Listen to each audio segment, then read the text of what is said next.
Let's discuss just that. Quess Corp has delivered its Q1 numbers. Very strong organic growth witnessed over there, but I think the margins have dipped due to A, seasonality, and B, investments made in certain entities that have been recently acquired. So let's bring on board Subrata Nag. He's the Group CEO of Quess Corp. Mr. Nag, thanks so much for joining in on ET Now. Like I just said, strong growth, particularly in the organic business for Quess Corp. People and services as well, so robust traction. But it was the integrated facility management bit that did slow down. So how much did seasonality, especially in the recently acquired businesses and even investments for that matter, weigh in on Q1 margins? Because that has just about dipped slightly from the corresponding quarter.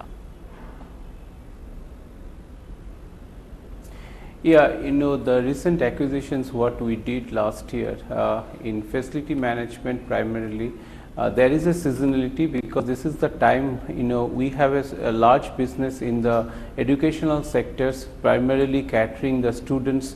So the food business gets a little bit of, goes down because the students are not there. This is the holiday season, summer vacations. So students have come back, and the Q2 onwards, you will see that the dip in the facility management margin will come back. And in case of our other business, Connect, which is has a large exposure to the BFSI segment, primarily that collection and the other businesses takes it goes up much in the Q4, and Q1 is a soft quarter for them also. So these are two factors have some impact on our margin this year, this quarter, and particularly also the Monster and DGK, the two investments we have done very recently. We are working on that, and so that also contributed to some extent in this margin reduction. But overall, we are very happy with the strong growth in facility management, in the people and services, and the technology business, and we believe that we will be able to achieve the year-end number and our target as a whole. Could you broadly tell me a very rough figure as to how much of your current growth is coming from your new acquisitions, from your inorganic growth, and how much is coming from your traditional businesses which have been incubated by you?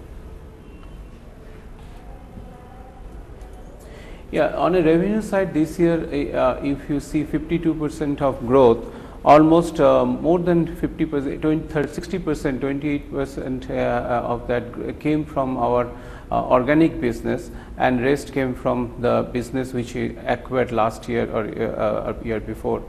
And on the EBITDA side also, primarily, almost 2/3 of the EBITDA came from the organic growth. So organic growth remain intact, and these acquisitions are chipping in, but few acquisitions are in a very new stage like Monster, DGK, Greenpeace. So they are not as yet contributing to the extent we hope them to contribute. Hopefully, I think next couple of quarters we will be seeing much more contribution from them also. Comes, what would your FY19 financial picture look like in terms of revenues and profits? See, I don't want to give a forward-looking statement, but I am confident that all these years you have seen that we have been growing almost 45% CAGR, and I strongly believe that we will be able to match our past results, and we will be showing a strong year-end result both on the revenue side, on the EBITDA and PAT side. Quick follow-up question on your IT staffing business. Given that how globally the world is moving towards cloud, if I look at the total net employee addition, what a TCS is doing and what HCL Tech is doing, that those percentage numbers are coming down because of the change of technology and because of the change of skilled labor. Now, IT staffing is a very big business for you, but is that business going through a disruptive change?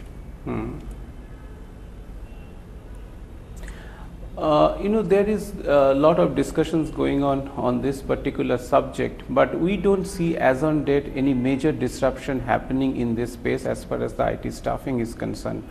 It is happening definitely at the lower end of the IT staffing space, but we see that people are hiring for a niche skill and hiring, maybe the duration of hiring getting shorter, but still the demand is there, very strong demand is there. And only the good thing in India as far as IT staffing is concerned, the penetration level is very low compared to US or Western market. So as the penetration is very low, companies also, when they are going through a little bit of lean patch, normally IT companies also would train to go for the flexi staffing or flexi hiring more than in a normal circumstances.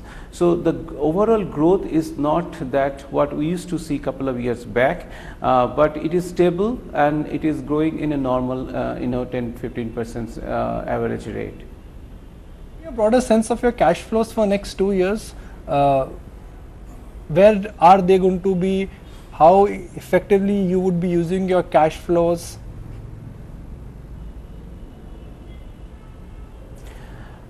As you know that our business, last year the conversion is almost 30% from EBITDA to our free cash flow. We have been working on that. I think this year we will see some uptake there also. Primarily, I think we will be using the cash for new business and new acquisition and expanding our business. We would like to preserve the cash and would like to use this cash for a new line of business and also expand our current business as and when we feel there is an opportunity. Right. And before we let you go and wrap up this conversation, Mr. Nag, I would want to know what the trajectory would look like when it comes to EBITDA margins. Margins have been ranging, have been fixed in a range, but we are seeing a 60 basis points dip Q on Q as well as year on year. What is the long-term range on margins that you can foresee?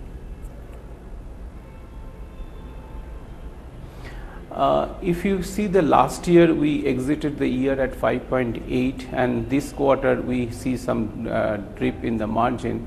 But I believe that with this next few quarters, and Q3 and Q4 is always a very strong quarter for us, we will be, I think, inching a little more than 6% on a year-to-year basis this year, when I think all the new acquisitions will start contributing. And also, one thing in the Q1, when you go into all the appraisal and everything happens this April, June, May month, so employee cost, overall employee cost always goes up little bit, and which has an impact on the margin. But when the Q2, Q3 and Q4, when your revenue start going up, that gets even out and you get back your original margin. Our target is to reach in the next 2 years to 8% margin, but I think this year we'll exit little more than 6% by FY19. Great. Mr. Nag, we leave it at that. Thanks very much for joining us for this exclusive conversation, and we wish you the very best for the future. Thank you very much. Okay, ITC's 107th AGM, let's cut across.